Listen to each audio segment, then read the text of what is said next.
Good afternoon from London, and good evening to those joining us from Asia, and good morning to those in the United States. My name is Erik Berglof. I'm the director of the LSE Institute of Global Affairs at the LSE School of Public Policy and a CEPR fellow. You're most welcome to this webinar on recovering from COVID-19, China and the global value chains in the wake of the epidemic. This is part of a series of COVID-19 style webinars and trying to get some early lessons from the pandemic that we are organizing together with the CEPR and the LSE School of Public Policy. At first glance, maybe discussing the recovery of the Chinese economy and global value chains in the same seminar may not seem obvious. But the fact is that over the last couple of decades, China's role in the global value chains has increased dramatically through increased production of intermediary goods. So Chinese companies de facto control many global value chains. The world has become more dependent on China, while China has become less dependent on the world. But this also means that China's destiny also has become more closely associated with global value chains and how they will be reconstituted after the virus has worked its way through the global economy. To understand this interaction between the recovery of China and global value chains, we need to understand better what global value chains are and how they're different from traditional value chains. Of course, we have all taken in that these are very complex arrangements, and we know the example of the iPhone with thousands of suppliers in different countries and so on. I think we have all taken in this complexity, but I don't think we fully understood what the implications are for trade and for the global economy. And of course, these arrangements are often dominated by large firms operating in multiple countries. These arrangements are also deeply embedded in overall corporate strategies of these companies, but also in the growth strategies of individual countries. They're constantly evolving, reflecting technological shifts from goods to services, with increasing use of robots and artificial intelligence affecting location decisions. They're also deeply embedded in social and political contexts. They affect inequality within countries, and they're vulnerable to populist backlashes within countries. But they're perhaps even more vulnerable to disruptions in relationships between countries. There were important challenges to global value chains even before the arrival of COVID-19. In fact, the importance of global value chains has not increased since the global financial crisis. If anything, the overall share of total exports have slightly decreased from around 50% a decade ago. More than anything, the threat of global value chain, as they look today, has come from the increasing tensions between the United States and China. The threat of so-called decoupling is very much about global value chains, and some of this is already happening in the technology space. COVID-19 has increased this tension with the Trump administration using China as a scapegoat for its own failings in the COVID response. But many governments and individual companies are looking at their heavy dependence on China as a supplier for many essential products. Add to this the lack of synchronization in the recovery, with China coming back much quicker than others, and how this will affect the operations of these production arrangements. So we have almost a perfect storm for global value chains. And we might be able to get an early indication how this will play out by looking at what's going on in the recovery of the Chinese economy. We have a fantastic panel that will allow us to discuss all these issues. I will introduce them as they speak. They will provide brief introductions. After the introductions, we will bring in the audience.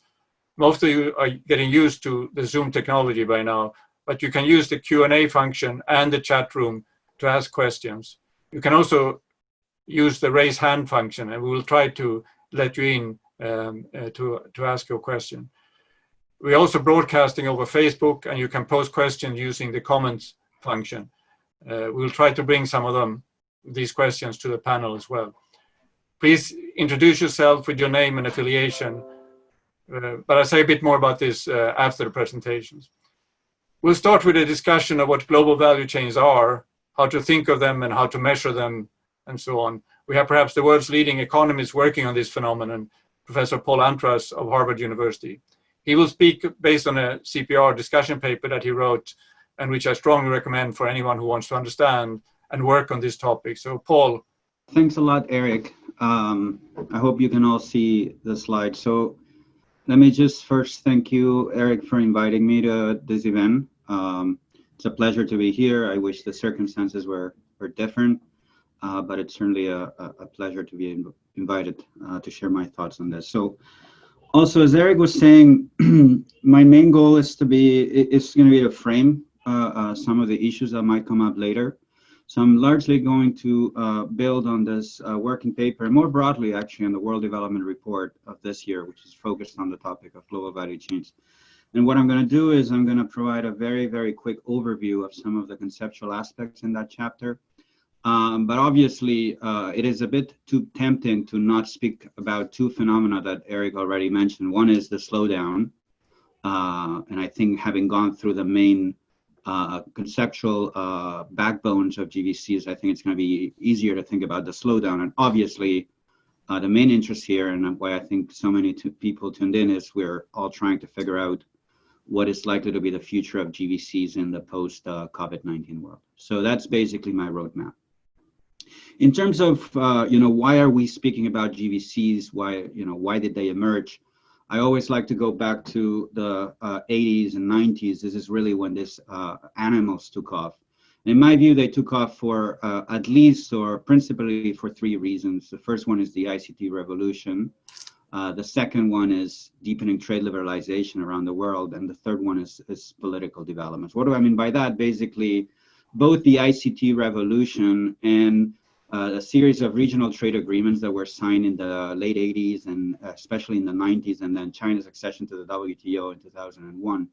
Those are shocks that basically naturally increase the demand from the point of view of firms in Western Europe and the US and other rich countries to hire or be part of production processes with labor in less developed economies. Essentially, the Ict Revolution facilitated the transmission of information and communication across long distances, while the trade liberalization, all this sort of regional free trade agreements, reduced massively the cost of trading physical goods across certain countries.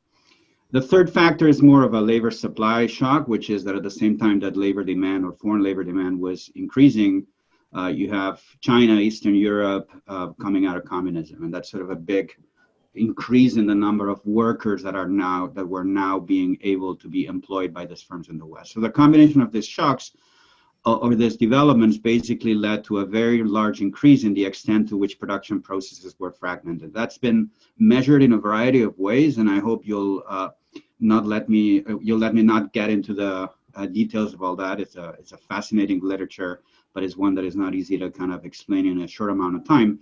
But essentially, the combination of customs data and input-output data, folks have been able to kind of tease out the extent to which the type of trade flows we observe over countries are, say, traditional type of trade where firms use local factors of production and to produce goods that sometimes are exported, and distinguish that from this modern sort of phase of trade where we often see goods cross borders more than one time, because maybe firms produce parts and components, they export them to some other firms abroad that use those as inputs and goods that then themselves are exported to third countries. So one way to kind of measure this growth, one that I find particularly visual, is this measure that relates it to the share of world trade that crosses at least two borders. And as you see, this is a measure from Borina and Mancini in the Bank of Italy.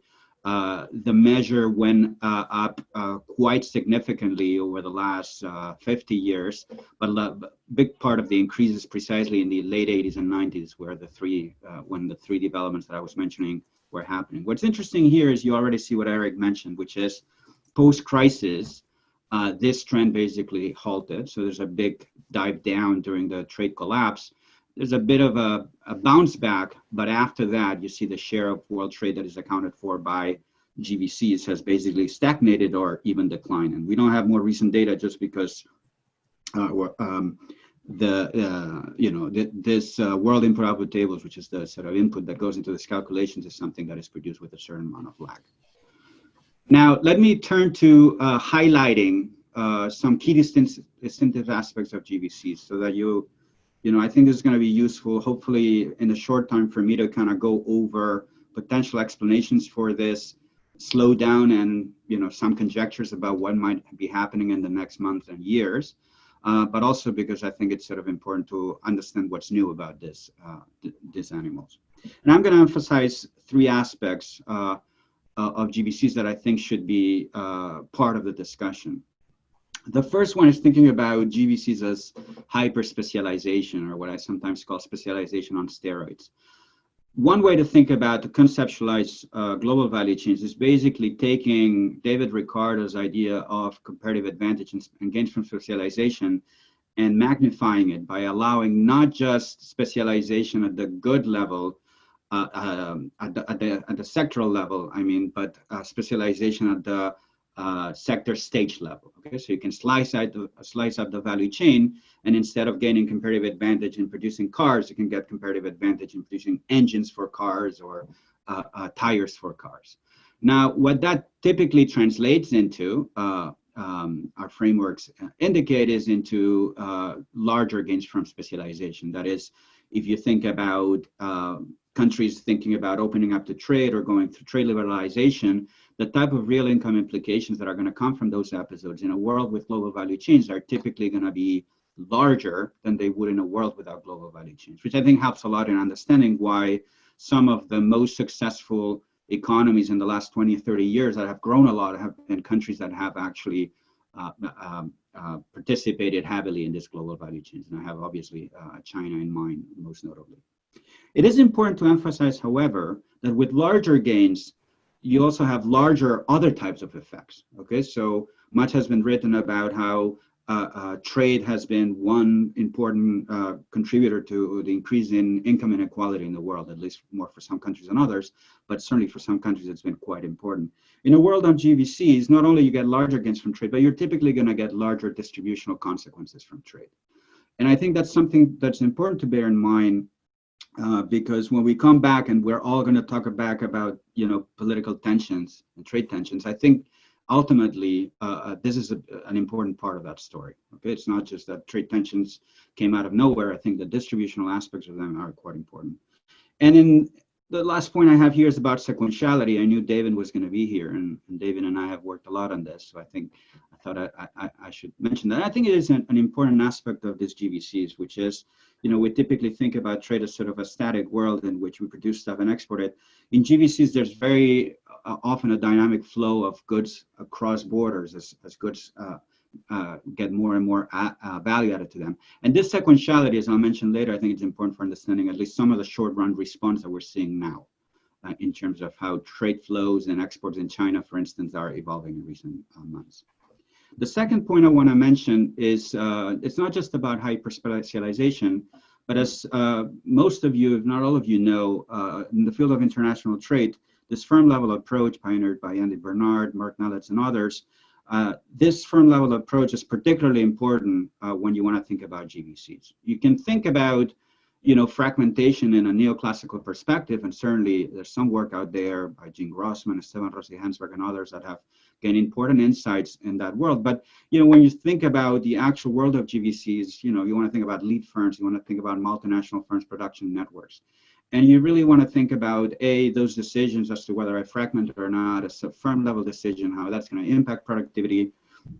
You want to think about market power and scale economies. These are key phenomena, I think. If you want to have an understanding of why firms do what they do and how will they respond to shocks, which is what we're all trying to figure out. I think frameworks, conceptual frameworks in which firms are atomistic and make decisions bearing in mind the effects of those decisions on profitability, that's certainly the way to go. Okay.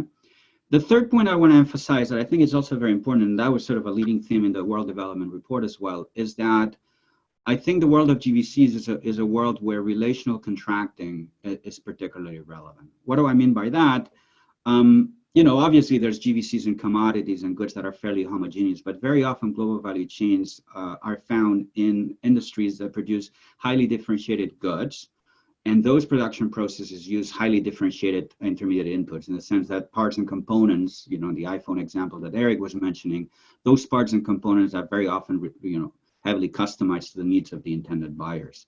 At the same time, all that is done in an international environment where there's intensive contracting and high levels of contractual insecurity that make people worry about what's going to happen if A, somebody misbehaves, or B, something happens in the world economy that's going to make it harder for people to honor the contracts they had signed. Similarly, there's significant surge frictions. Suppliers don't come out of thin air.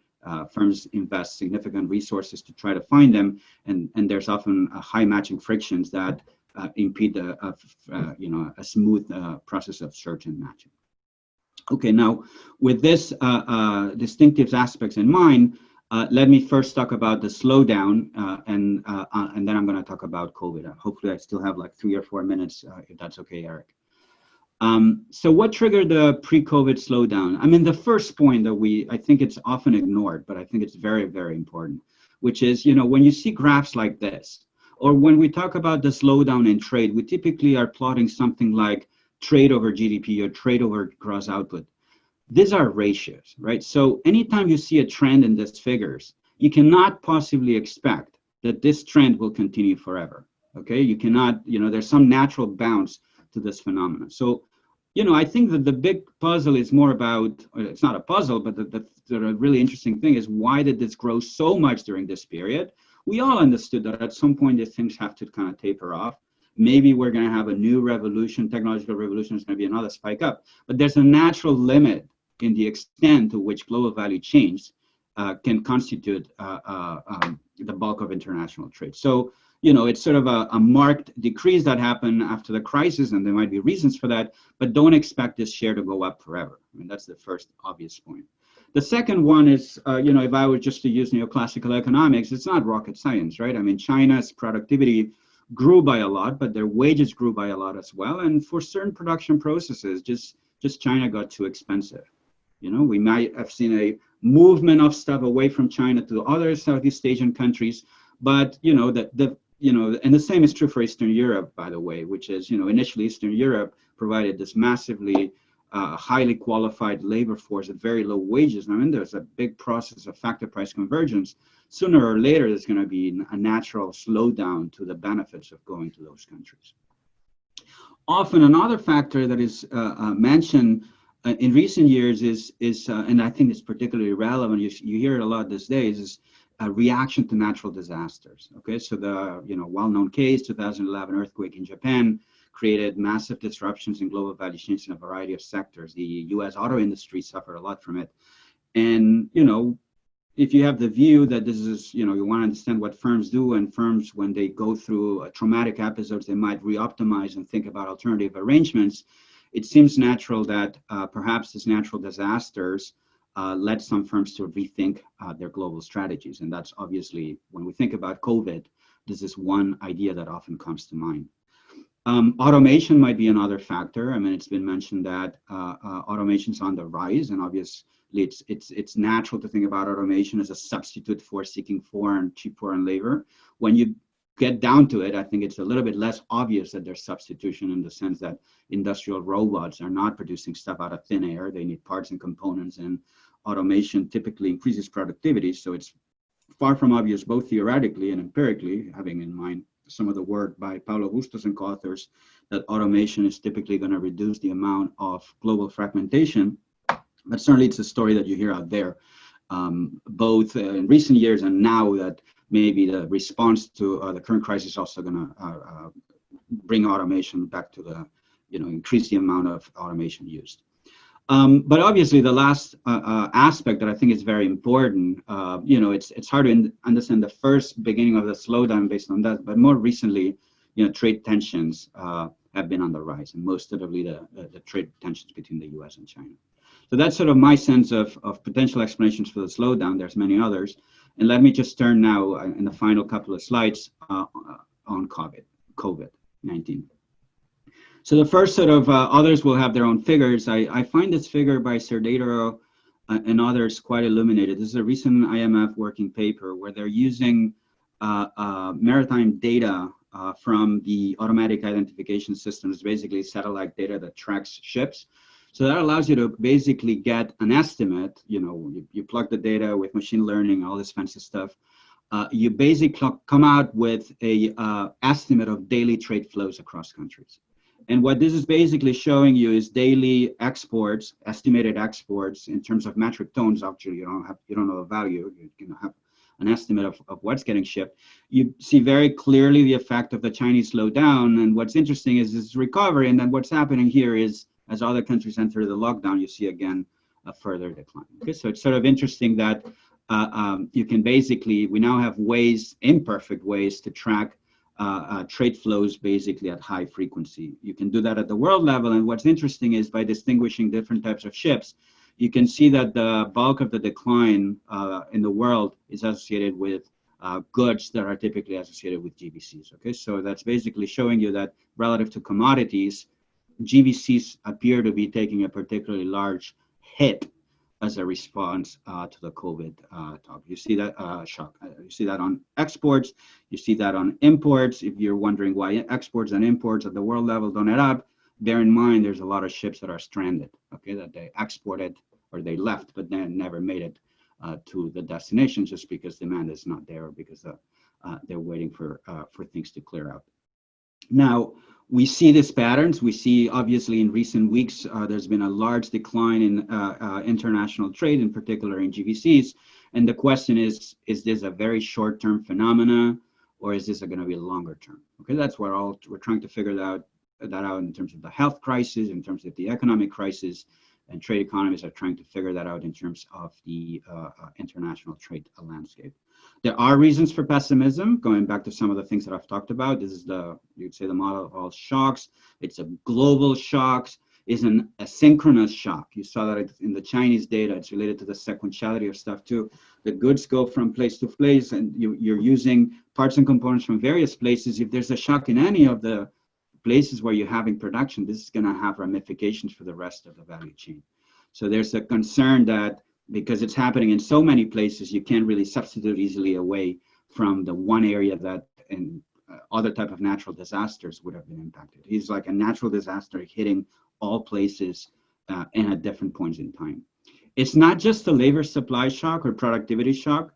Various papers have been written, quantitative trade papers, evaluating the consequences of COVID, filtering them through models with the world input-output tables and so on.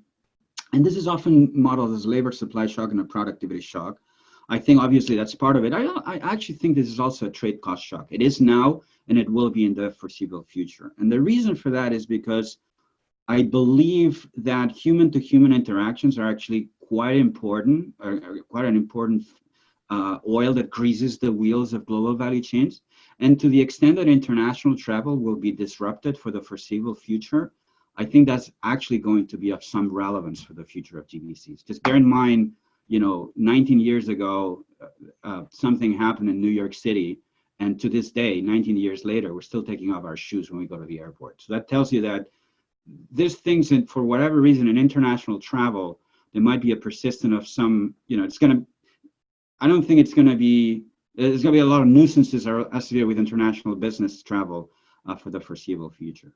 Automation, I mentioned that it's on the rise. If I may be provocative, I do think that a lot of the layoffs we're seeing, they might be temporary, they might not be temporary. They might open the door for firms to actually transition into automation. That's basically change the status quo. So that could be a fuel for automation that may or may not reduce global value chains, but certainly going to be an important shock. And then the fourth factor for pessimism is institutional political. I'm not going to say anything about that. That's my bottom line, and I'm sure many other people will talk about it. But I do think that this, at the end of the day, this is the most significant reason for pessimism. I'm a bit less concerned about the other factors because there are reasons for optimism, and that sort of relates to the relational aspects of GVCs. I do think that stickiness is very important. I think that the fact that it's hard to find suppliers, the fact that firms and suppliers build organizational capital as they transact more and more over time is going to make it particularly costly to dismantling this global value chains. And as a result, as long as the shock does not eliminate certain players, as long as your suppliers survive the crisis, I do believe that there's not going to be a massive amount of reshoring in the short run. Again, I learned my lesson after the trade collapse, where I thought this was going to be a much bigger shock to the world economy. I thought trade was not going to pick up anytime soon. And the reason I gave is, at that point when I was asked, I was saying, look, it's really hard to build these links. The crisis is going to kill these links, and it's going to take a long time to rebuild these links. What happened, though, is that the links were just not broken. If you look at data, most of the adjustment during the trade collapse was at the intensive margins. Trade relationships were not broken up. And as a result, when the dust settled, trade kind of quickly went back, perhaps not all the way to the pre-crisis trend, but it grew a lot. And that had to do with the fact that the stickiness, that this sort of relational aspect of GVCs led firms thinking twice before breaking relationships. And I think the same forces will be at play now. It's not trivial to relocate global value chains. Also, if you think this is all because of global value chains, no, even for purely domestic value chains, those have been disrupted. In the US, we've had a lot of issues with meat.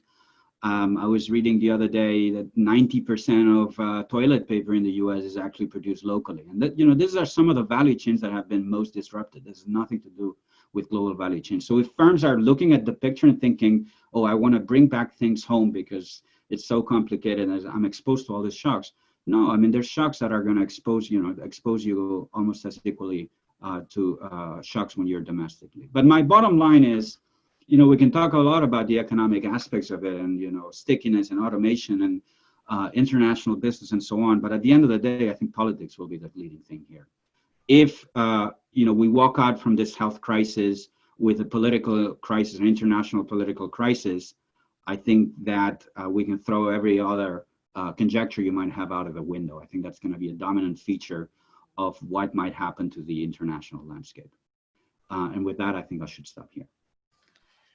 Thank you very much, Paul. You have given a wonderful background to and framework to have this discussion.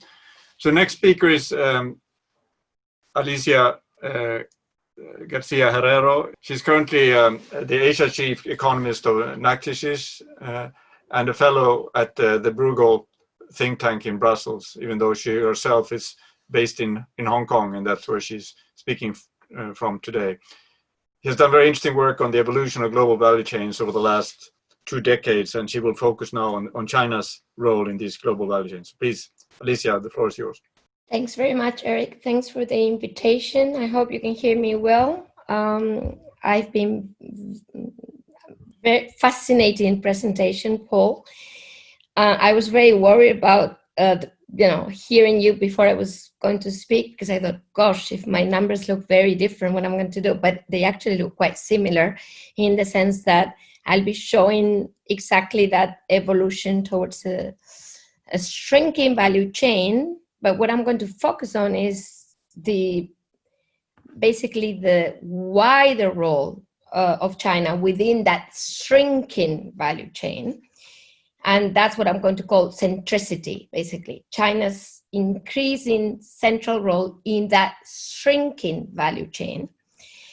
And I'm going to use one more concept, which is an asymmetry in the way China plays its role in this shrinking value chain globally. And my title is Bound to Change, but I didn't find any evidence. Erik told me, can you update this a little bit for the first 3 months of a year, which I did. And I was expecting to find is lesser of a central role for China, given what we read on the newspapers, but I didn't. So either I changed the title or I rely on political factors pushing this further down the road after these first 3 months of a year. Or maybe my data is too preliminary to confirm that nothing is changing, I have to say. But this is basically what I'm going to go through. So just to guide you through very few slides, I hope you can bear with me. I'm going to, again, show you that central role that China is playing, what's the real size and how it looks within this shrinking value chain, that asymmetry. I'll explain what I mean by asymmetry. And since many of the probably of those who are listening to us, or at least some, are based in Europe, I'm going to talk a little bit about the very, very big, because it is the biggest value chain, regional value chain, the European value chain, and what's happening to it. And it's shrinking faster than any other. And I'm going to talk about the role of China in that shrinking, or even faster shrinking value chain, which is the European regional value chain. And finally, I'll show you just one graph on this quarter, the first quarter of 2020, what's happening to intermediate goods, capital goods, and consumer goods exports, basically, from China. I also have imports, but I won't show you too many graphs. You'll be totally confused. So only exports for the time being. So here's the numbers. I'm using Untitled Chapter data because I want to look at the largest number of countries possible to do this exercise. And I'm first going to focus on China. I mean, in a way, we're all always surprised at how big China's global market share and how quickly actually it increased over time since China's entry into the WTO. But in a way, you know, for many years we only looked at gross data and we all thought, well, there's very little value added in it, and you know, it's all shoes, and it actually certainly isn't. So what I want to focus on is the graph on the right, which is already with Untitled Chapter data, i.e. input-output data, export data, obviously, what is really China's share in the export of intermediate goods used by other countries' exports. So this very definition of a global value chain. And the interesting thing, though, bear in mind that the scales are different. So if you look at the actual share of China's export of intermediate goods for other countries' re-exports, this is 32% and is quite stable, while its share in total manufacturing exports is smaller to start and is shrinking slowly but steadily. So this is the first thing I wanted to share with you, that China is actually more important in the value chain than what we think it is just looking at gross exports of manufacturing goods. And this comes at a surprise, given that the share itself, I mean, of the relevance of the global value chain is shrinking, and this is very much in line with what Paul showed to us, but with a different data set since basically the global financial crisis. Now, since everybody, I mean, given that the whole global value chain is shrinking, obviously everybody is shrinking, as you see on the right-hand side, but China is shrinking the least. That these dotted violet points there give you the extent of reduction of the value chain per country, and the level is the bars. So, of course, as I said, Europe is by far, I'm using only Germany here, you'll see the whole Europe later, the most integrated in terms of export of intermediate goods for other countries to re-export, or imports, also exports of import of intermediate goods for re-export. So this thing shows you that if there is a country that is losing share in the global value chain, that's Germany, and I'll go back to Europe, basically a very similar finding. And the list of those losers, given that the thing is shrinking for everybody, is China. So now the asymmetry concept. So basically everybody's losing, China is losing less, is gaining market share in the global value chain. Now, why do I talk about asymmetry? Because this concept of global value chain is, of course, composed of two things: the foreign value added of exports and the domestic value added in third countries' exports. So you may wonder what you would prefer out of the two. Well, this is, of course, very subjective, but if you think about China's perspective, what is happening here is that China is clearly reducing the foreign value in its exports. So in other words, you could think of vertical integration is having more and more of its own inputs to export goods. That's the first part. On the other hand, though, and by the way, and this is reducing the size of China in the global value chain, but it's reducing it because of less foreign value added in its exports. However, the domestic value of its exports of intermediate goods to other countries, for other countries to export, is increasing very rapidly. There is no country in the world, at least for those that I reviewed, that is increasing as rapidly as China. So it's basically keeping more and more value added and exporting it.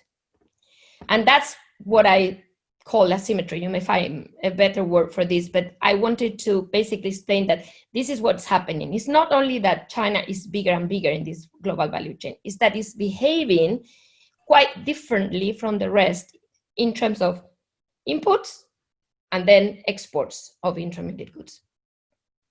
I moved to Europe, and here I'm going to show you basically from China's perspective, China's value chain, how is it integrating with the EU 28?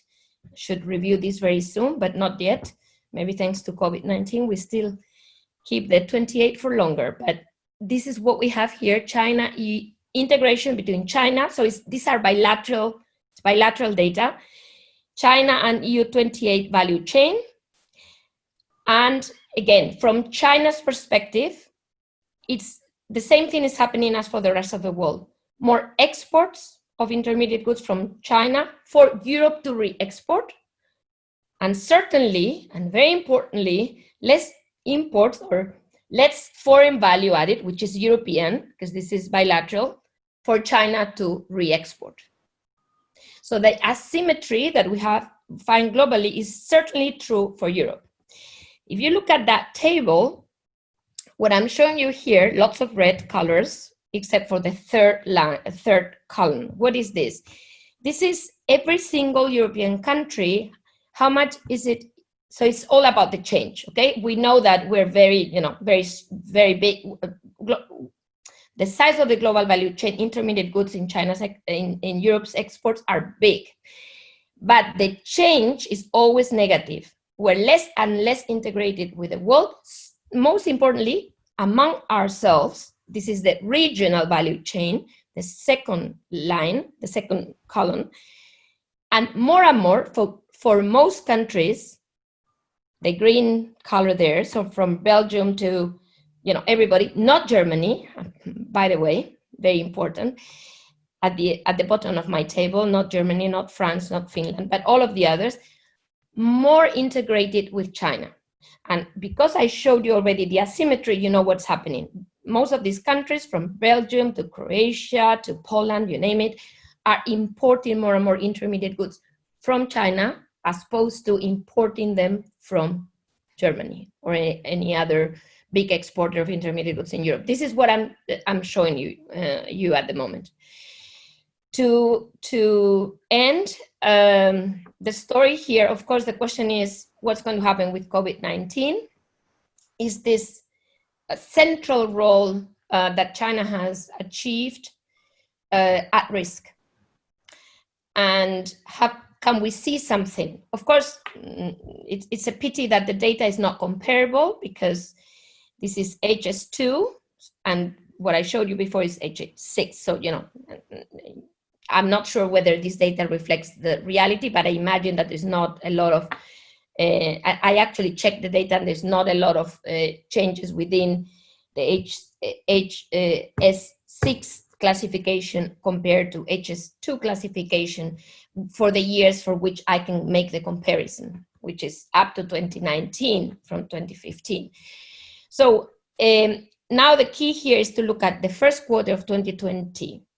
And if I were to believe, and of course this is for the whole of Chinese exports of intermediate goods or capital goods for that matter, and it's not an input-output table, but I should, if I believe the story that, wow, this is a massive change in that centricity of China in the value chain, I should see China's export of intermediate goods, given that this is what's happening, yeah, exports are ballooning and they're not importing as much, I should see this shrinking.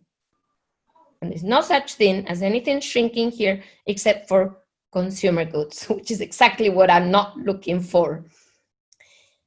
Everything is falling, of course. I mean, I was just trying to show you the growth rates, but what matters is the share, okay? The share of intermediate goods, capital goods, is still, for the first 3 months of the year, was not shrinking in China. So this is all I can say, is that there doesn't seem to have been a major shock so far. Maybe it's too early, obviously too early to say, but it hasn't changed in as far as, people would say, well, I'm not importing. Maybe the argument would be China could not export, and this is why you see, of course, a reduction in exports, but not in a way that changes the composition.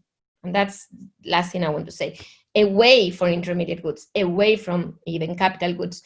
Of course, I've excluded anything that is food and petroleum and intermediate goods because they're not of any relevance for us in this discussion. And I've only included capital goods that are machinery related. So anything that seems related to the global value chain in the way I was trying to define it before. So that's my last word. So centricity seems to remain, asymmetry seems to remain, and let's see what COVID does in the future. But this is just a preliminary finding to share with you. Thank you. Thank you very much, and thank you for going through the effort to look at this recent data. It at least is suggestive. So let's come back to that. So our third speaker is Davin Chor. He's associate professor and global chair at Tech School of Business at Dartmouth College. He's a rising star working in this field, particularly using interesting data sets to understand these phenomena better. Davin, the floor is yours. Great. Thank you, Erik, for organizing this and inviting me to be a part of this very stimulating discussion. I wanted to start my remarks by first sharing my screen. We have about slightly more than half of our audience thinking that of the view that COVID-19 has changed your views on trade policy. So that's 53-47. So it's pretty even, but a small majority, and who think it has affected their views. And in terms of which of the following would you agree with, right? In light of the COVID pandemic, this is really interesting, right? So a very strong majority, right, feel that countries should avoid imposing tariffs on imports of medical products and health equipment, sort of resonating with some of the, concerns about shortages of PPE and ventilators in the US and in Europe. Close second was countries should avoid imposing tariffs on imports of goods that are needed in supply chains. Interestingly, very few are of the view that countries should keep the manufacture of goods that are needed in supply chains at home and avoid moving production abroad. That's 14%. So let's keep this in mind. I'm going to stop sharing the results. I will have a little bit more to say towards the end of my remarks. Thanks once again, Erik, for putting this together.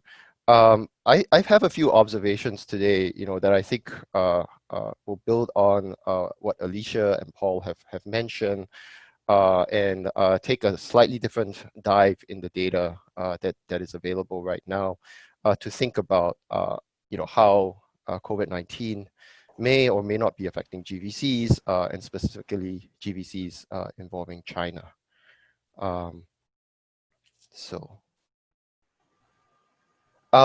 I guess one way I would synthesize things, and we have heard this from other panelists already. There's definitely a lot of concern about how COVID-19 will affect the way in which global production takes place, the way in which global value chains might be organized. And if I may be so bold as to try to synthesize this, I think there are two reasons for this. I think first and foremost, very obviously, right? The lockdown in China had very severe disruptive effects. The world has come to rely on China to be a manufacturing workhorse, a factory for the world. Lots of companies have come to lean on China as sort of an essential supplier of parts and components. And the extent of the lockdown was just unprecedented and very hard to foresee in February and March. A scenario, if 12 months ago you had told me that there would be a state of the world in which almost all of Chinese factories would be forced to stop operating, I would be thinking, that's impossible, right? And that's a complete tail event that no one is envisioning. Sure, U.S.-China trade tensions might be causing some slowdown in U.S.-China trade flows, but I don't foresee a scenario in which factories in China are completely shut down. Guess what happened? Well, in February 2020, that's basically what the world witnessed. I think this has definitely forced firms to sit up and reassess, reevaluate, rethink their GVC strategies, particularly whether they might be overexposed to supply chain partners in China.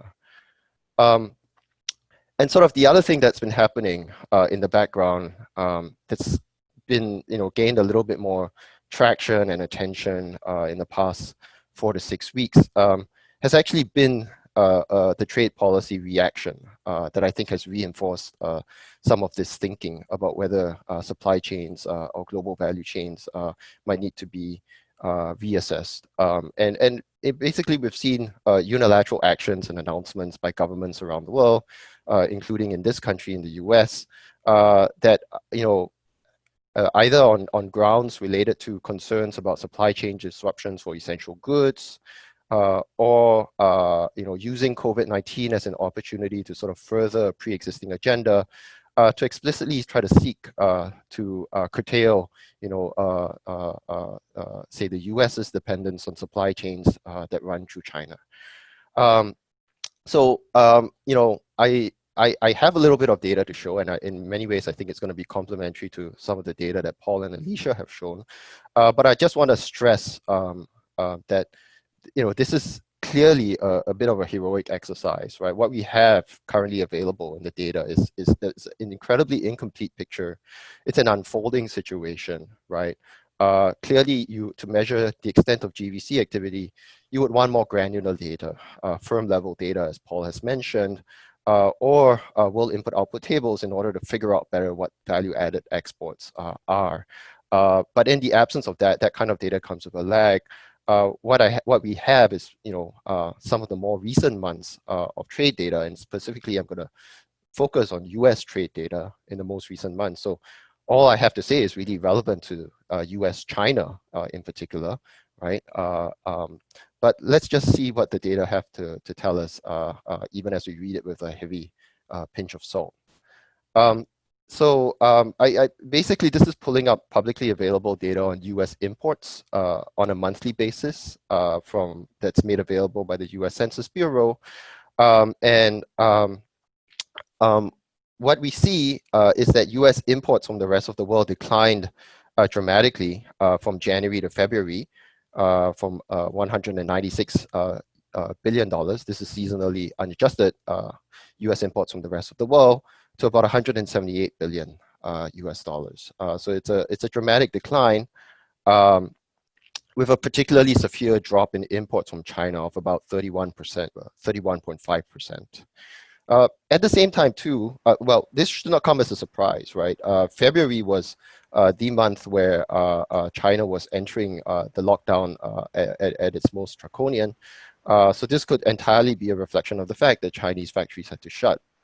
But what we do see is a partial rebound, in fact, a relatively reasonable rebound in US imports from the rest of the world from February to March. And this is true with regard to US imports from most of its other major trading partners, the EU, NAFTA, Korea, Japan, the UK, but China's the only exception, right? In fact, US imports from China continued this downward trend, declining from February to March. From top to bottom, from January to March, we've seen a contraction of about 40% in US imports from China. Erik wanted to know a little bit more about trade in intermediates. I've just run a very, very basic filter through the data to extract all those HS products in the US import data that are classified as intermediates by the UN Broad Economic Classification System. And just reporting the totals in trade flows in HS products that can be classified as intermediates, we see a very similar qualitative story emerge. So US imports of intermediates from the rest of the world dropped from January to February from $73 billion US dollars to 66, and then there was a partial rebound in March 2020. And we see that same trend in US imports from its other major trading partners, except from China, where that pattern has continued, where US imports of intermediate inputs from China have decreased. So at face value, if we are to take some of the data that Paul presented, that's very fascinating based on sort of machine learning of shipping routes. So, if indeed it is true that in the month where China was starting to reopen some of its factories in March, right, that Chinese exports to the rest of the world were increasing, right? What the US data at least seems to suggest is that that's not been going to the US. And it suggests in particular that, US-China supply chains might be more vulnerable in the current climate. So I want to be super clear that I don't want us to be jumping to conclusions because this is really just a few months of data for what it's worth. There are potentially alternative stories that one could come up with to explain why this is happening. It could be that the intermediate inputs that China would otherwise be exporting to the US could have been kept within China because the priority was to try to restart more factories as the lockdown was eased. So clearly there's a lot more tea that we need to drink and a lot more tea leaves that we need to inspect in the next few months' data. I don't think there's this is conclusive evidence of extensive reshoring yet, but it's definitely of some concern that US-China exports from China to the US are following a very different trend from China's exports to the rest of the world. I would like to say two things, like sort of to build on what I said in my first slide about the two sort of main causes for concern about GVCs moving forward. The first is that firms themselves are sort of independently reevaluating and reassessing their exposure on the GVC front. But I'm sort of the, and this is me going out a little bit on a limb and expressing my own priors at this point. I think it really remains to be seen how extensive any reshoring will be. There's a lot of talk about it, and if you were a company CEO or anyone in the C-suite, you would be sitting up and rethinking this. You have to be, right? But whether it translates into tangible action remains to be seen. And I think the question that I have is whether, is this discussion that you're having, right, about creating a little bit more buffer capacity or spare capacity, or diversifying your set of suppliers, right? So that your firm's not totally exposed during a lockdown or border shutdown, right? So this is about creating spare capacity, right? It's qualitatively a very different discussion from one that is about extensively reorienting or extensively shifting the core of your production back to the US or to the EU, right? This is a key question, right, as to the extent of reshoring that one would actually observe, whether firms are posing themselves, are asking this first question or the second question. And I think there are some anecdotes that make me a little bit more sanguine about how extensive this reshoring will be. Some of you may have heard in the news about TSMC, a huge semiconductor manufacturer, made an announcement about reopening a plant in Phoenix, Arizona. So at first glance, this looks like it's a sign of reshoring. But if you dig a little bit into some of the reporting that's surrounding that particular announcement, one gets a sense that it's a little bit more about creating some option value and some buffer capacity, in the sense that TSMC is clearly still maintaining its operations in Taiwan in particular. And there are questions about how extensive a reorientation is possible, given, as Paul has mentioned, right, with a lot of these global value chains that we see, especially those based in Asia, you have an entire ecosystem of suppliers, of infrastructure, of skilled workers that's built around it. And to completely up and go, that's just not something that you can replicate in Phoenix, Arizona in an order of months or even 1 to 2 years. So I think this is sort of the critical question whether firms are posing themselves questions more along the former lines or the latter lines. I think that's going to be very decisive for how much reshoring we actually see. I think the second point I want to make is that I think actually, and I'm with Paul on this, and we didn't collude or collaborate in terms of our slides, but I actually do think that the policy reaction, what Paul called the institutional reaction, and what I'm calling the policy reaction, is going to complicate and even exacerbate, right, or maybe even distort the kinds of decisions firms end up making here, as far as the GVC strategies are concerned. I think in the US, what we've been seeing is that COVID-19 has basically been an opportunity to reinforce some of this pre-pandemic push towards protectionism, towards what some of my colleagues here at Dartmouth, Doug Irwin and Chad Brown, have called, the strategic decoupling of the U.S.-China economy.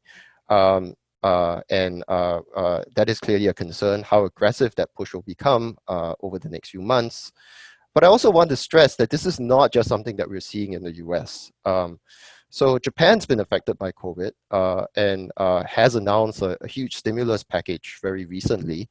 And one of the details that may not have caught the press in the EU and the US is actually that there was a fairly substantial amount of money put in that fiscal stimulus package explicitly to encourage Japanese manufacturing firms to move their production home out of China. Or to consider moving it to other countries within ASEAN. So whether or not this is motivated by national security concerns, or whether or not this is motivated by pre-existing political inclinations, we really don't, it's really hard to say. I'm not an expert on Japanese politics, but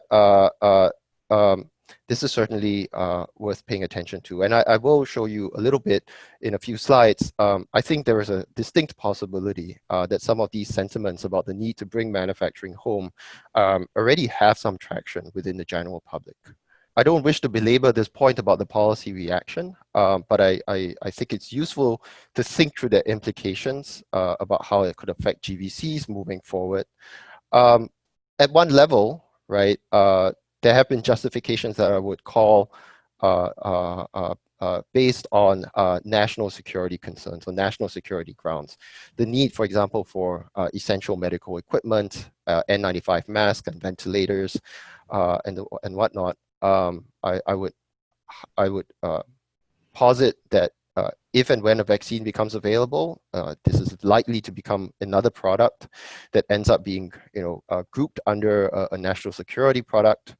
But even as we see, calls for countries to restrict exports of N95 masks, or calls for countries to build up more domestic manufacturing capability for ventilators, we also hear anecdotes about how these short-run or short-term trade policy measures run into constraints because of how entwined the manufacture of these products is with global value chains. So Chad Brown, another one of my co-authors, has pointed out, some anecdotes about how calls by the U.S. administration to restrict exports of N95 masks to Canada ultimately self-defeating, because the raw material, right, the fiber that you need to manufacture those masks comes from Canada itself. The other sort of loose justification, if you will, that we've heard being articulated, and the volume of this is increasing, is that restrictions or calls to move manufacturing back to the US or to impose tariffs on particular imports I increasingly seem to be grounded in what I would call loose retaliatory logic.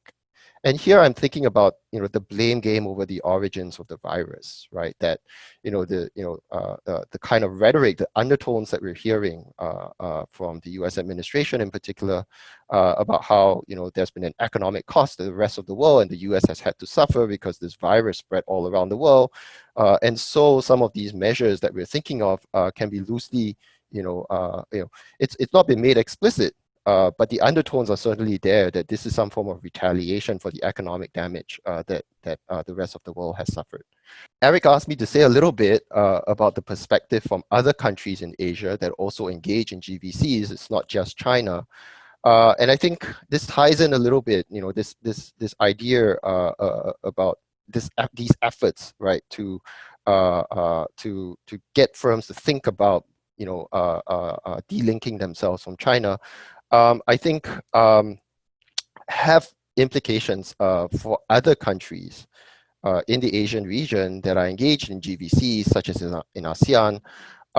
And the fear for me, right, is that this might present some of these countries, Vietnam, the Philippines, Malaysia, Singapore, other countries, right, in the broader East Asian region that are embedded in these GVCs, in which some of the goods end up being processed in China.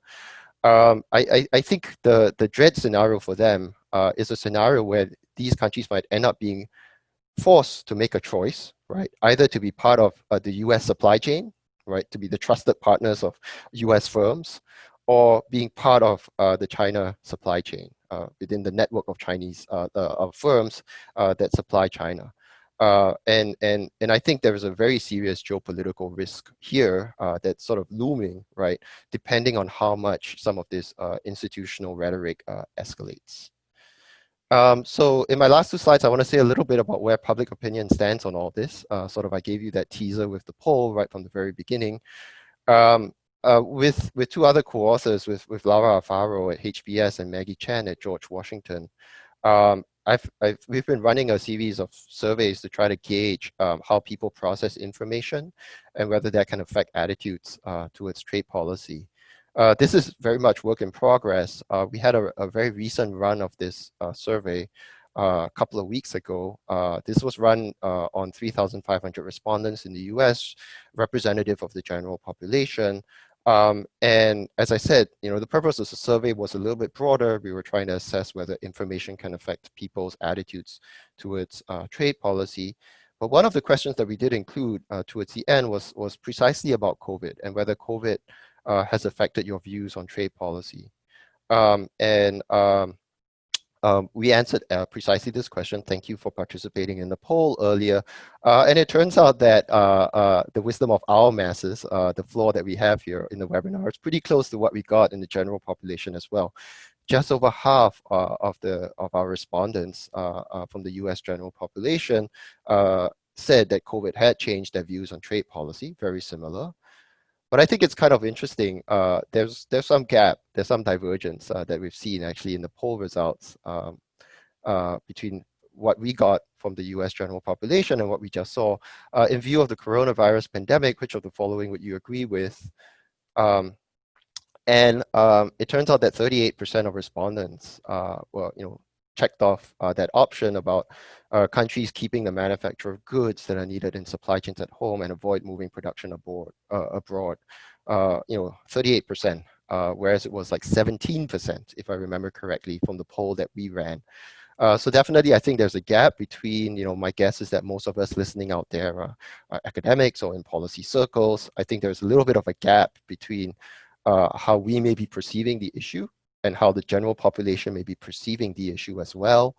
I guess this is a little bit of a half empty, half full finding, if you will, right? Of course, it's very preliminary. You know, it's less than 50%. We don't have a plurality of the US population thinking that all production should be reshored straight away. But certainly that number is a tad on the high side. And you could also benchmark it against the percentage of the US population that are of the view that countries should avoid imposing tariffs on imports of goods that are needed in supply chains, right? So 28.5% of the US general public see the need to keep supply chains open, right, in terms of inputs. But certainly more feel that manufacturers should be kept at home. So of course, these two options aren't necessarily mutually exclusive, but it's certainly a little bit of food for thought about thinking about how public opinion may play some role, especially as it interacts with institutional and political dynamics moving forward. So that's all I have to say. Thank you. So last but not least, we have invited Huang Yiping China's perhaps leading macroeconomist and a professor at the Beijing University. He will help us understand what's going on in the Chinese economy and how global value chains are being affected and vice versa. So please. Thanks, Erik, for having me on this fantastic session. I didn't prepare a PowerPoint file, but I will make 2 points. The first thing is about the economic recovery we might expect in China. The second thing is something related to the global value chain in relation to China. In terms of the economic recovery, my own expectation is that this time around, it will probably be very slow, very gradual, with lots of uncertainties. So for instance, we got the pandemic under control probably 6 weeks after we started the lockdown. But even now, I think the cities, the businesses are being reopened.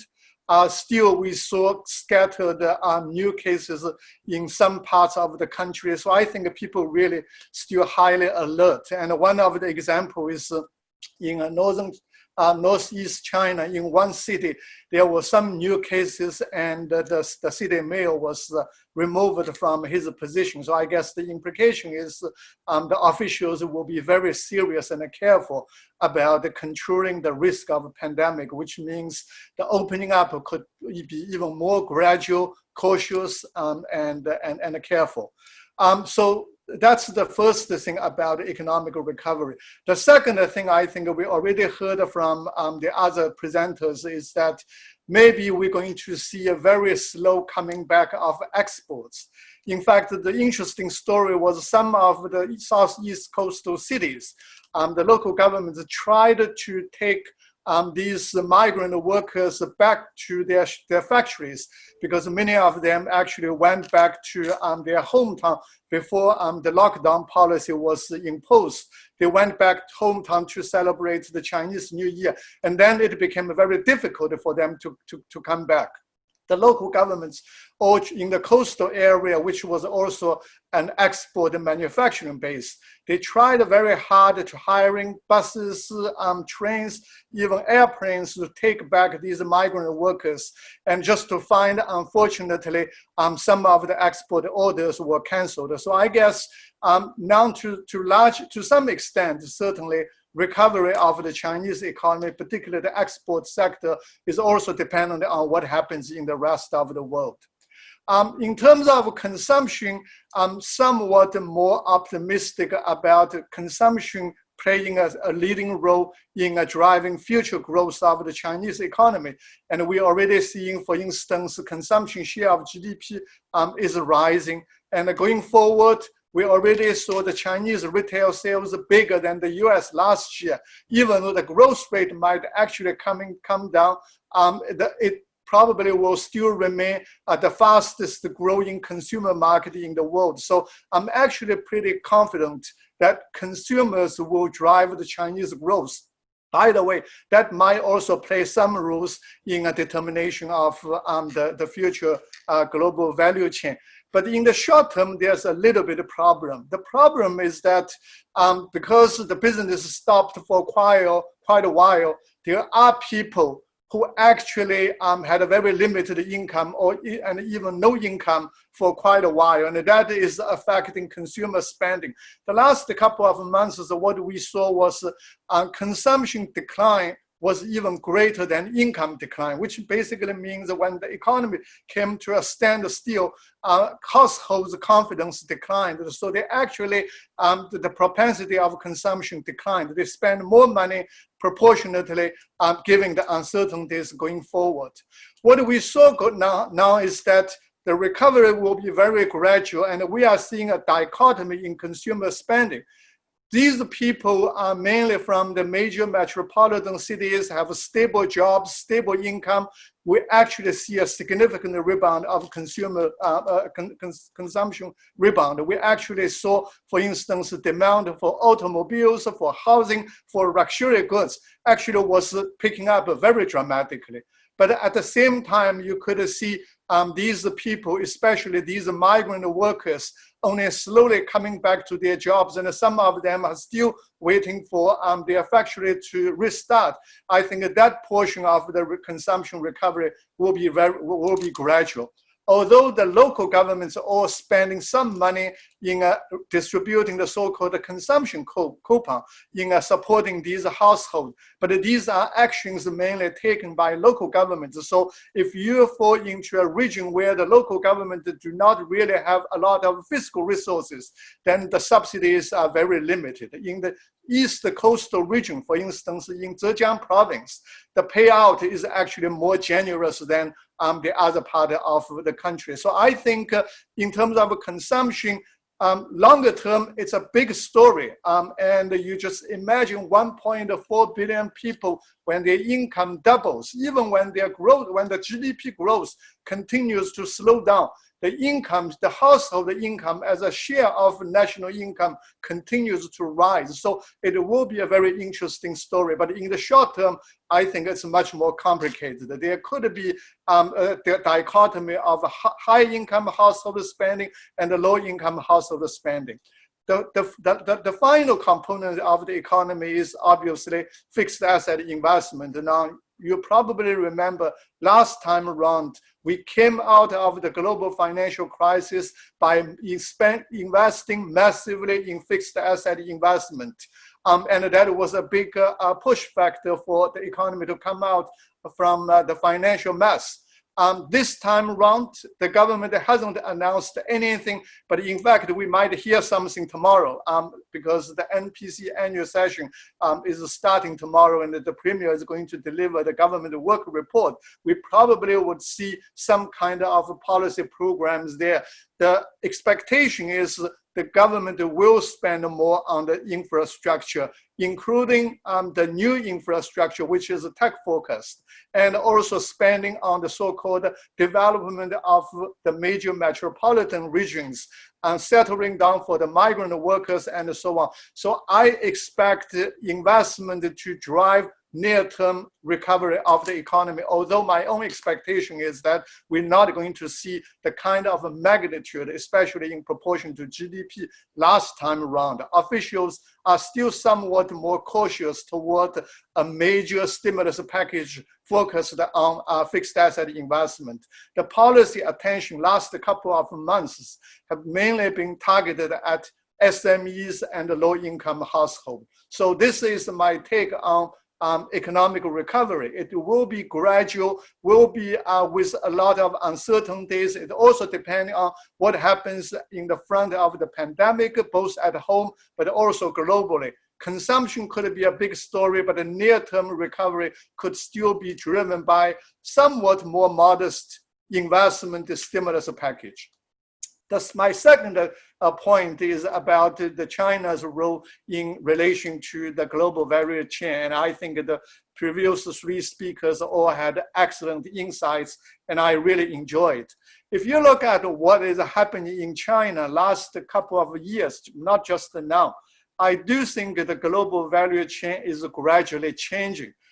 We are seeing some factories moving out. But if you look at the factories actually moved out, or these are considering moving out so far, basically there are three types of companies. Number one, these companies rely on low-cost base. So because China's GDP per capita increased from something like $2,600 in 2017, last year it was already well above $10,000. It's understandable these low cost, low value added, low tech stuff are gradually moving out. And that's been happening actually since the 1980s. The reason why China has been able to drive rapid growth for 40 years is a part of the story of structure change. So that's the first part of the story. I think it will continue. We're going to see more high value added, high tech industries in China. The low end manufacturing would move out. It's exactly the same story as in the 1980s, early 1990s. a lot of low-end manufacturing moved from the so-called Asian tigers, Japan, Korea, Hong Kong, Singapore, Taiwan, and so on. And now it's time for China to relocate some of these manufacturings overseas. That's the first part of the story. The second part of the story is associated with upgrading of the Chinese technology and the product quality. And so foreigners were in China, they were doing pretty well. Give you an example, for instance, the white goods market in China, the TVs, the refrigerators, the air conditioners, and so on. If you look at the Chinese market 15, 20 years ago, the best brand names are all foreign brand names.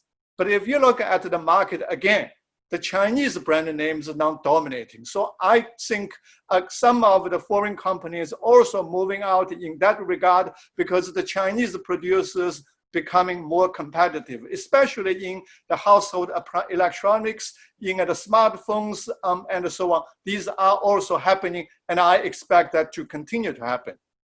The last group, which I think people start to look at, and the three previous presenters all talked about, that is related to politics or policy factors.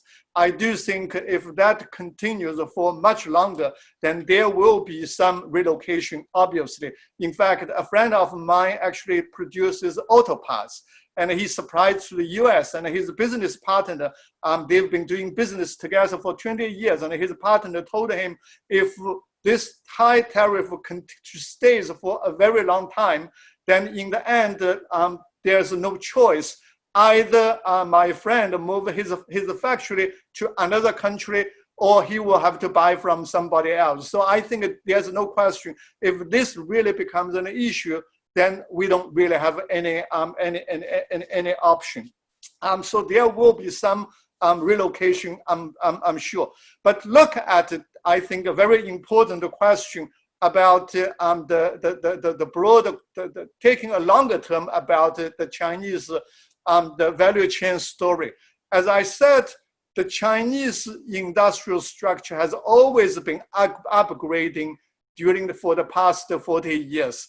And I don't think that would actually change in the coming years. So that we should expect to continue. The second factor is that we're actually moving into a new stage of development, and somebody actually called it post-industrialization. I'm not sure if this is the right word, but the share of manufacturing sector in the total GDP already peaked in 2012. Service sector is becoming a lot more important. In that regard, if the relative importance of China in the global value chain declines, I don't think that's a big concern for us. I think what is important for us is that we continue to climb on this global value chain. So this is my last question. Maybe it's a question to my co-panelists. Really, it's if China will be able to actually start to specialize in the high-tech sector, because our cost is becoming high. I'm sure in a matter of a few years, China will reach the high-income country entry level set by the World Bank. We're already above $10,000 US. So these low value-added stuff should probably be relocated. The question is, can we actually move up and to specialize, to do better in the high-tech stuff? That's a capability question, but now I think it's a bigger policy and a politics question. I probably will stop here, Erik. Thank you very much, Yiping. And I think we have just a little bit of time now to let in the audience as well. We have quite a few questions. I wanted to let in a couple of people. I would start with Chandras Deshpanda. Please, the floor is yours. Please introduce yourself as well. Excellent discussion. I am myself deeply interested in the whole issue of GVCs and the latest WDR, which is also on GVCs. I have just one question which I have mentioned. I increasingly feel from the policy perspective, countries like India should try to integrate their FDI policy, industry policy, and trade policy as part of the same package rather than treating them differently, and would like to have the views of especially Paul. Thank you very much. I also have Peter Eppinger. Yes, hello. This is Peter Eppinger from University of Tübingen. So I have a question for Davin Chor. So you showed us this very interesting monthly data on US imports from China and from the rest of the world.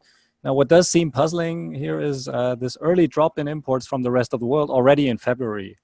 So at this time, the epidemic was basically still mostly limited to China. So I'm wondering whether you expect these to be indirect imports of like global value chains that run through China, but eventually are imported from some other country to the US, and whether this explanation would fit with the rebound that you see in imports from the rest of the world, where I would actually expect the lockdown effects to take, maybe they still need a couple of months in the data to actually be seen. So that would be my question. We have 3 questions here, one directed at Paul, but possibly other can comment on that too. Should we integrate trade and industrial policy? There have been several questions on India. For example, Renu Bansal asks, what possible attractions can India offer to attract relocation of a GVC out of China to India? A number of, so could you say something about that context? And then maybe, Davin, could you say something about India specifically? You talked about Southeast Asia, but you didn't talk so much about South Asia. And then the last question, maybe, Davin, maybe also. So Paul, can you start?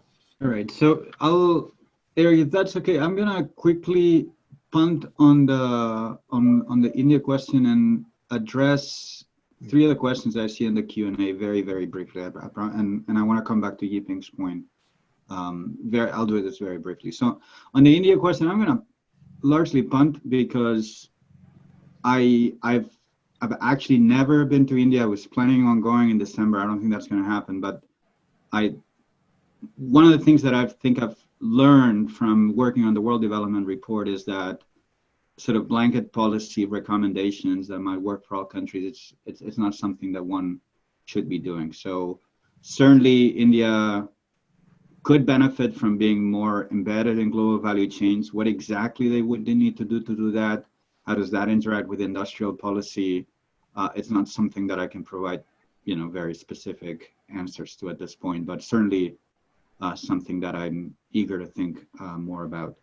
Let me, just reading at the Q&A, Juan Blaide is asking about whether, and Davin touched upon this too, which is maybe we're not going to see dismantling of value chains in Asia, but are we going to see by-sourcing, multi-sourcing firms building alternative suppliers?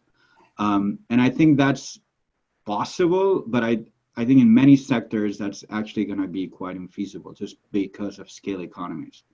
I mentioned the Japanese earthquake, big disruptions in the auto industry. I don't think that led to much increase in multi-sourcing in that industry. I'm looking at data that suggests that automakers, the vast majority of automakers use one supplier per part. So it's not, we haven't seen much of a reaction there. Other sectors with lower scale economies, we might see more of that. But again, I think thinking about firms and technologies and scale economies is very important for that. And that sort of relates to the issue of regionalization of value chains that other people have asked. There's a question about what's different between inputs and consumer goods. That's the customization. When I buy stuff on Amazon for my consumption, the vast majority of what I purchase is not customized to me. Inputs are customized, and that's absolutely key for stickiness. That's the key difference. And then finally, I'm probably skipping stuff, but Yiping's question, that's a very good one, right? Can China make the leap to high technology? Let me just say, now that nobody listens to us, I think President Trump is doing everything in his power to make that happen. Okay, so the latest, we talk a lot about trade tensions, global value chains, sure. But to me, immigration in this country where I am is absolutely the disaster. You know, this is what he's doing there is an absolute disaster. He just announced he plans to kind of get rid of OPT, which, you know, I speak for many people. Without OPT, I would not be in this country. I would have simply not been able to stay in this country. So I do think that what he's doing on the high skill immigration side can have incredibly high persistent effects for this country, for the US. Now it is a challenge, you know, maybe that's going to mean there's going to be less of a brain drain for China, and China can sort of absorb back a lot of Chinese people that would have otherwise carried out research in the US. I think the big challenge for China is, can they go beyond that and become a place where other people in Asia or people in Europe or people in North and South America want to go and carry out their research. And I don't think China's quite there, and we can have a longer discussion about what's hindering that transition. But that to me would be the, you know, China's huge, but you know, immigration, I think, and innovation are things that come hand in hand. And I think that's where I would go. Let me take Peter's question first about whether, you know, the larger decline in U.S. imports from January to February is surprising, right? Because the virus had not spread to Europe yet, and I'm on board with you that one potential implication of all of this is that, you know, a decline in exports of parts and components from China in February could have had some sort of multiplier effect, right? If European firms make use of those imports, make use of those inputs, and some of those exports that the European firms then make are destined for the US market. I think that's entirely possible, but we have to take all of this with a huge grain of salt. I mean, you know, we know that there are lags in shipping, we know that there are lags in production cycles, and you know, I think at this point that, you know, I've already done a incredibly heroic job of trying to detect the trend from 3 points in time, which I would be otherwise skewered for and probably have rightly been skewered for in some of the Q&A. You know, we have some questions about December 2019. This data is publicly available on the US Census Bureau's website, the monthly data, and all you need to do is to create an account and log in, and you have access to this data. And I think it's very rich data that potentially can and should be explored. The other thing I should add, though, is that you know, U.S. imports from the EU have actually been reasonably healthy in March. There's been a bit of a rebound, even, right, between February and March, even as the EU was getting into the harshest part of the lockdown, you know, or initiating those lockdowns. So I think certainly there are interesting things about timing here to be looked at, and I think, you know, as better data comes out that allows us to try to map these to actual global value chains and actual supply chains, firm level data, I think we'll get a clearer picture of what has been happening. And Erik would like me to say something about India. Unfortunately, I've never been to India, so I can't consider myself an expert at it. But I think the same kinds of arguments that I've made about the geopolitics matter a fair bit. Just sort of my casual observation, right? You know, there seems to have been a strong attempt by the Indian Prime Minister, right, to lock themselves into certain, you know, in terms of a relationship with the current U.S. administration. And I think this is part and parcel of what I think is, you know, I hope it does not come down to that kind of a scenario where, you know, we see a bifurcation of supply chains around the world, because clearly, you know, that would be some sort of, you know, from an economic point of view, though, it's an inefficient outcome, right?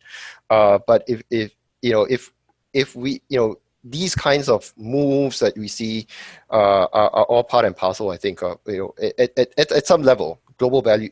Let me put it this way: at some level, one has to be concerned that global value chains become subject to how the winds of geopolitics blow, and that's the concern I have.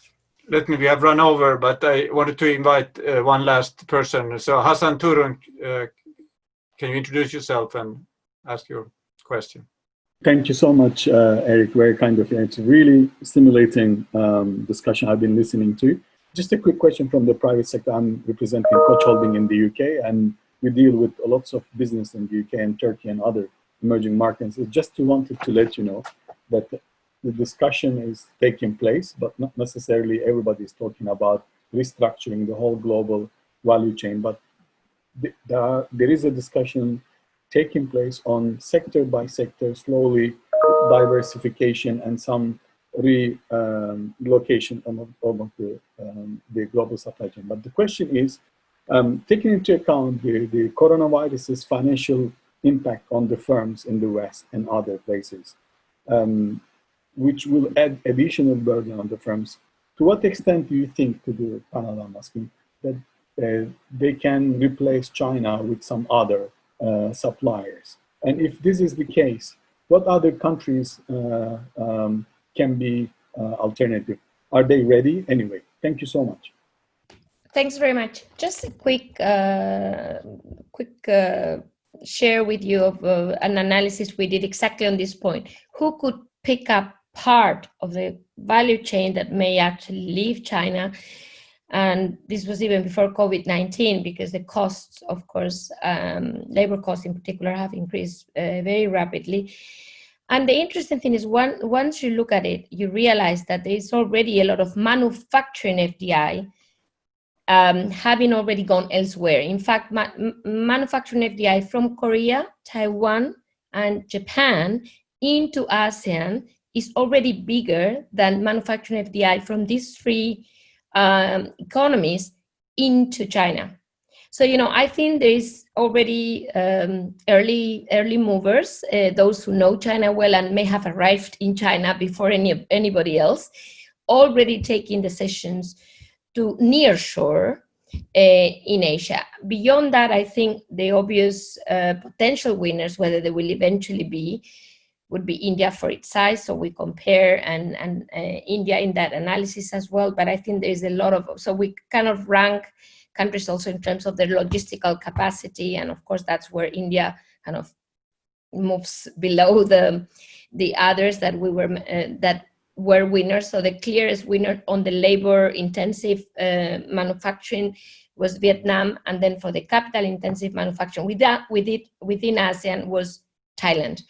And then the other two were Mexico and Turkey for the other two regions, obviously Western Hemisphere and Europe. So that was our finding at the time before COVID-19. Thank you. So this will make Hassan happy that Turkey was one of the countries. Maybe I should give the last word to Yiping. Is there anything you want to comment on? Well, first of all, I appreciate Paul's response and the advice. Maybe I should go back to tell my president the university should be more open and welcoming world scientists to work at our university. In terms of relocation, my sense, I already mentioned some of my views. My sense is, number one, I think diversification is always a good strategy. You never want to put your all eggs into one basket. So I don't think that's a problem. But the second question is, if finance is still one of your concern, the question is, where do you go to? Now, there's a statement from a friend of mine. It's not my own observation. He is an expert on the global value chain in China. His observation is, you look around the world, whoever has the lower cost does not have our technology. Whoever has our technology are much more expensive than us. So this is something I have to think about. And plus, size matters here when we talk about the global value chain, because in China, you could have almost a complete set of the global value chain. You can go to some other countries, obviously, no question, but maybe the size of these countries is relatively smaller, and you need to also diversify your components of the supply chain there. So I think that's something we need to keep in mind. Finally, when we talk about global supply chain, the question is, who will be your destination market? As I said, I think probably, China created the two global stories during the last 4 decades. The first story is export of labor-intensive manufacturing products. The second story is imports of commodities, iron ore, and so on, the next global story China could possibly create is the consumer market. So I think China will be a very attractive market. And that's something when we think about the global value chain, we should keep in mind. Thank you, Erik. Thank you very much. So thank you for everyone who stayed with us, and I was very impressed by the tenacity of people to stay on this very long but also very interesting discussion. And the first thing to note is that Paul and Davin would soon have invitations to go to India. So I hope that it will be possible despite everything that's going on. So I think we've had most interesting discussion of the global value chains, and also of China's role in them, and of how they influence China's economy. We also seen how these arrangements are very complex and deeply embedded in technology, in broader economic, social, and political context. So this makes them vulnerable, and we have tried to make sense, how some of these trends will influence how they are reconstituted in the wake of the COVID-19 pandemic. I think some of these are under control of China, while other aspects are shaped by other governments, particularly the United States and the multinational corporations, and how their thinking will evolve in terms of what risks they're willing to take, becoming dependent on China and Chinese companies. But I think one thing I take away very strongly from this discussion is this very important organizational capital that exists in these arrangements, and that will create a lot of friction as you try to change this. So thank you very much. It's been most enlightening for me and for everybody. Thank you.